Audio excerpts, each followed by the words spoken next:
Mode na po, ito si Attorney Vic Rodriguez mga kababayan. Dahil kung dati-rate ay nagtitimpi pa itong si Attorney Vic hindi ito nagbibitiw ng mga mura at mga matatalas na salita. Pero sa pagbaba sa pwesto nito si VP Inday Sara Duterte mga kababayan at tuluyan ng kumalas sa gabinete ni PBBM ay lalo pong tumapang itong mga leaders ng Maisog Group mga kababayan. At isa na nga dito si Attorney Vic Rodriguez na sinabi pa niya na ang Marcos administration ay mga walang hiya. Ang kakapal ng mga pagmumukha.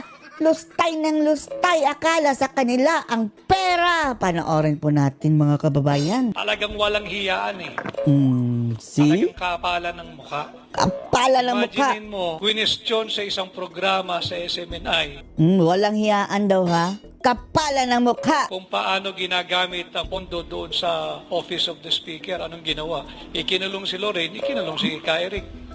Gurgor to the max mga kababayan. Bawal magtanong under the Bakit? Marcos administration. Kayo ba'y santo? Hindi, mga banal sila mga kababayan. Ang nakaupo ngayon ay mga banal na aso.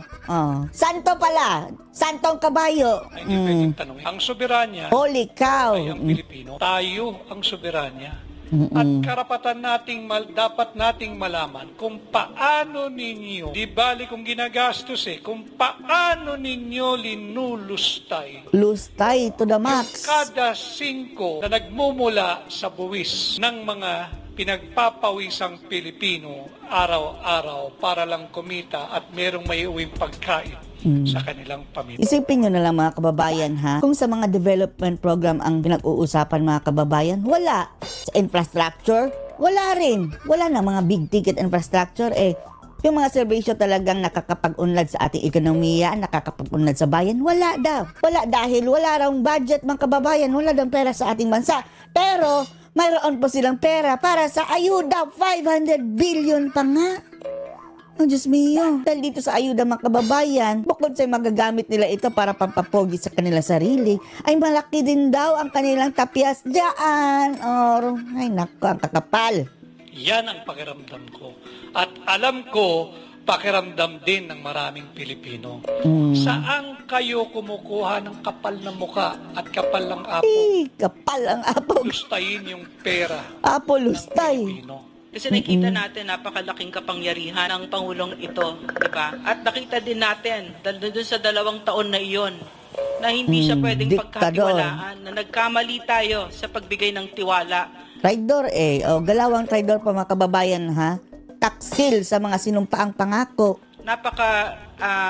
Siguro bulag at pipi ka na lang kung hindi mo pa, kung bulag ka na lang siguro kung hindi mo nakita kung gaano kagagarapal kung magnakaw itong mga ito.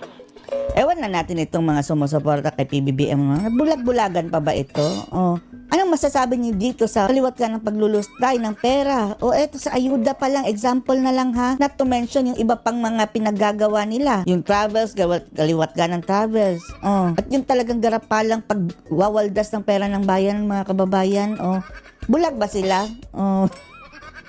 Malamang mga kababayan, itong mga nagkokomento dito, marami po silang trolls mga kababayan. Marami po silang trolls. Nag-hire sila ng parang call center na mga trolls. Bayad din, galing yan sa tax ng bayan para din tayong nag-isa sa ating sariling mantika. So, ang nakikita kong sagot dito na actually tanong din, ay pwede pa bang pagkatiwalaan ito, 'di ba? Ganun ba tayong tao? Ganun ba tayong taong bayan? Napapayag pa tayo dito?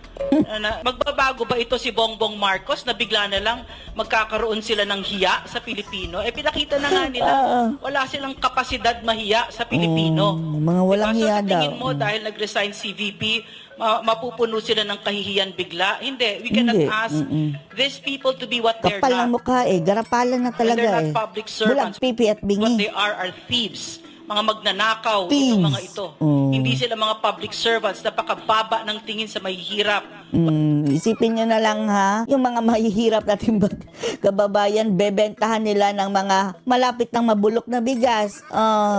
Ibebenta pa, piperahan pa nila mga kababayan, 29 pesos dahil malapit na sa pangakong 20. Pangarap na lang, pangarap na 20. At least 9 na lang ang kulang. Pero yun pala, malapit ng mabulok, binibenta sa ating mga mahihirap na kababayan dahil isasalin yan sa SONA. Walang respeto Ang tingin nila sa mahihirap, bigyan mo lang ng ayuda, tapunan mo lang ng ayuda dyan, at susunod na yan kahit saan. Kaltasan pa. Yung Gismil, 1.5 na lang. Ako sa mahirap na pamilya. No, at nakaahon kami dahil may mga scholarships na binigyan kami ng dignidad. Hindi ninakaw sa amin ang dignidad at respeto namin. Pero itong gobyernong ito, walang puso sa mahihirap at walang respeto. So, kasi bakit? Kapal Kasi ang wala naman mukha. silang alam eh. Tama si Pierre RD, wala silang alam. Hindi nila alam paano gumawa ng mga eskwela, paano mag-build ng infrastructures at yung economic. Wala talaga infrastructure mga kababayan. Ang nagbulgar niyan ay ang kapatid mismo ni PBBM na si Amy Marcos. Kinansila ang lahat ng mga big ticket infrastructure, lalong-lalo na sa Mindanao. Zero na. Zero na infrastructure sa Mindanao ng mga big ticket. Dahil wala daw budget. Pero may budget para pang ayuda. Ang Mindanao ngayon mga kababayan, kaliot kanan nilang bibigyan ng ayuda dahil negative na ang net satisfaction rating ni PBBM doon kung tutuusin talaga. Infrastructures, yung foreign policy na maayos, na nakita natin sa former president at sa vice president, excellent executives. Walang kakayanan si Bongbong Marcos. So papatagalin pa ba ito? Ang sagot ko dito, hindi na. Hindi kilala ni Bongbong Marcos ang Pilipino. Akala niya papayag tayo habang tuloy-tuloy na binabalahura nila tayo. So, depende sa atin kung ano yung sagot dyan. Ano kayang sagot, no? Option 1, pag-antay tayo ng 4 years. Option 2, patatalsikin natin ang laway. Laway lang natin. Nang sa gayon ay para matablan sila o makinig sila sa atin at magbago na sila ng mga ugali. Hindi talsik talsik lang ng laway natin para dahil ayaw natin makasuhan exciting talsik ng laway natin. Makikinig kaya si PBBM? Parang ang kapal na natutuloy nito siguro parang peanut butter na. Hindi na nakatagos yung yung sound. Hindi tayo naririnig Patuloy pa rin sa paglulustay. At may mga incoming trips na naman mga kababayan. Ay nako. Thank you po, Dr. Laring. Attorney Trixie. I agree with the premise. May mga problema ako dun sa budget. Number one, parang first Budget. time na ginagastos natin yung di pa nakokolekta.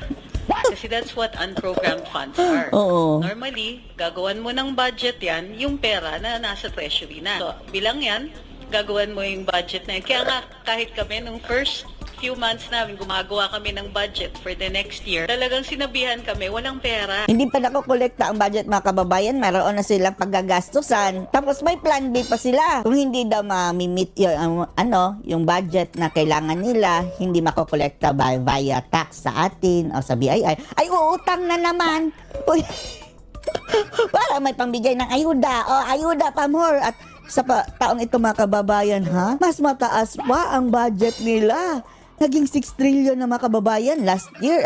Sa 2024, nasa 5 billion lang. Tapos, next year, 2025, 6 billion na ang hinihingi ng mga animal. Ay, nako. At malaking bulto dito mga kababayan ay para sa ayuda. Less lang ang para sa infrastruktura.